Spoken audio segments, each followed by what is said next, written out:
अस्सलामु अलैकुम वरहमतुल्लाहि वबरकातुहू। उम्मीद करता हूँ कि खैरियत से होंगे आप लोग। एक साहब ने सवाल किया है कि मेरा कारोबार प्रिंटिंग प्रेस का है, जिसमें तस्वीर भी प्रिंट करना पड़ता है और कंप्यूटर डिज़ाइनिंग भी करना पड़ता है। मसलन गैर मुस्लिमों के शादी card, passport, photo, banner, flex, election में लगाने वाले पैम्फलेट, बैनर और ऐसी बहुत सी चीज़ें हैं। लिखते हैं कि मैंने ये काम बंद कर दिया था, मगर दूसरा कोई कारोबार करने के लिए मेरे पास गुंजाइश नहीं है और काम करने के लिए कारीगर भी नहीं है। मैं सारे काम खुद ही करता हूँ, खुसूसन कंप्यूटर डिज़ाइनिंग मुझे ही करना पड़ता है। लिहाजा मुझे माकूल जवाब दीजिए और मैं कैसे कारोबार करूँ, तफसील से बताइए।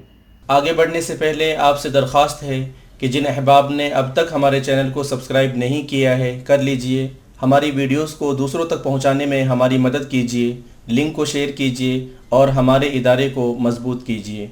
तो इसका जवाब ये है कि जानदार की तस्वीर प्रिंट करना या कंप्यूटर पर उनकी डिज़ाइनिंग करना या मुख्तलिफ़ मौक़े में तस्वीर खींचना नाजायज़ है।